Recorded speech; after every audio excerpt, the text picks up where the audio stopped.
Hi, my name is Robert Chelle with Chelle Law, and my law firm assists physician assistants with employment contract issues.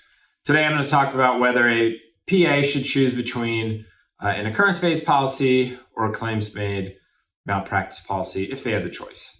So first, if you are working for an employer, there will be some kind of policy that covers you for malpractice. And if you're working for like a smaller physician-owned group or a private practice, there's going to be two types of insurance, either claims-made or an occurrence-based policy. If you're working for a big hospital network or hospital, nowadays most of them are self-insured, and therefore you won't have to worry about the underlying premium or any kind of tail cost after the fact. It'll all be rolled into their self-insurance program. So today I'm just going to talk about kind of the differences between the two types of insurance when you're working for a smaller non-hospital employer. All right, so a claims-made policy means a policy has to be in effect when the claim is actually made. So you could leave an employer, so the agreement is terminated, but someone could then sue you after the fact. Now, for most states, there's a 2-year statute of limitations that just means a limit on when somebody can sue someone. There are some exceptions that I'm not going to get into. So think of it like the last day that you work for the employer, and then 2 years later, you're going to have a policy that covers the gap in between the two, and that's called tail insurance. Now, tail can vary in length. You could choose a 1-year, 2-year, 3-year, 5-year indefinite policy. It wouldn't make any sense if you were paying for the tail insurance to have a shorter amount than whatever the statute of limitations is in the state, where you were working. I think just for peace of mind, it makes sense to just get an indefinite policy. Tail cost is usually around twice what your annual premium is. So the annual premium is how much it costs to insure you on an annual basis. So you would just multiply that times 2. And that's kind of a good, assessment of how much you would have to pay. So if you have an occurrence-based policy, you do not need tail insurance. It simply means policy has to be in effect when the malpractice actually occurred. So the difference between the two, and this is why you might want to choose one over the other, is occurrence-based policy is about 1/3 more expensive per year than a claims-made policy. However, even though you're paying 1/3 less for a claims-made policy, you're going to have a twice what your annual premium cost is to pay for the tail insurance.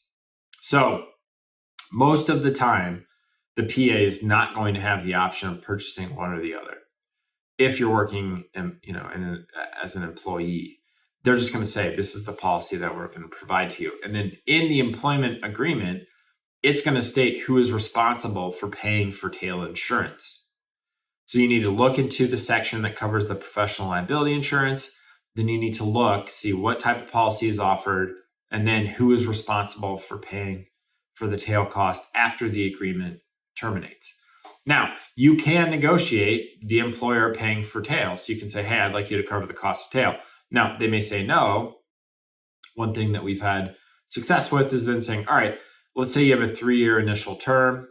Then you would have 1/3 of the tail cost forgiven for every year that you complete for the employer.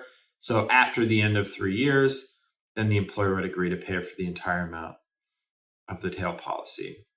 Now, if you do have the choice, you need to figure out how long you're going to be with the employer.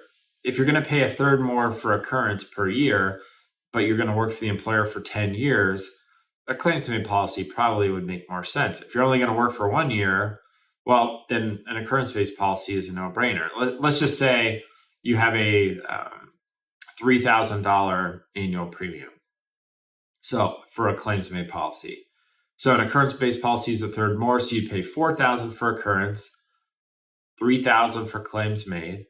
Say you work a year, and then if tail is twice the annual premium, that's a $6,000 cost. So that'd be $9,000 total if you had a claims-made policy. Whereas if you had an occurrence-based policy, that was $4,000 with no tail. That's all you're paying is $4,000. So $4,000 versus $9,000, obviously go with the occurrence-based policy. Whereas if you're going to work for 10 years, and let's just say once again, it's a $3,000, underlying annual premium. So 3,000 times 10 for the claims made policies, 30,000. 4,000 times 10 is 40,000 for occurrence. Well, in that scenario, it would make more sense to purchase the claims made policy. You would come out in the end, or come out ahead in the end, mathematically, if you're using a claims made policy. Now, most people are not going to work for an employer for 10 years.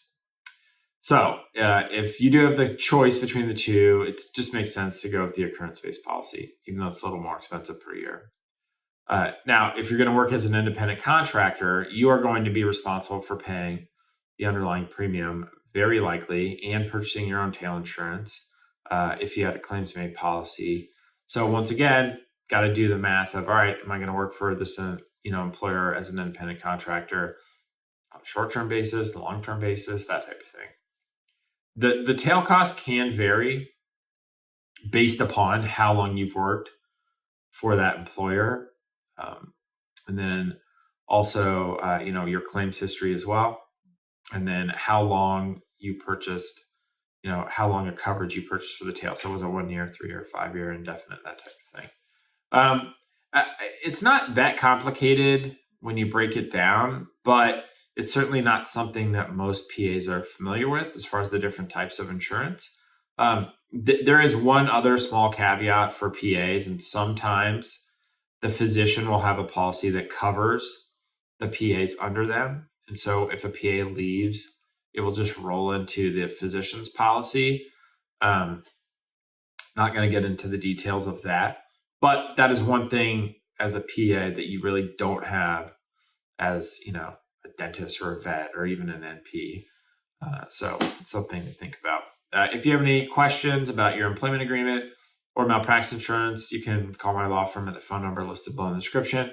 Or you can reach us through our website, ChelleLaw.com. If you thought this video was helpful, please like, subscribe to the channel. We release videos every single day. Appreciate you watching the video. Thanks.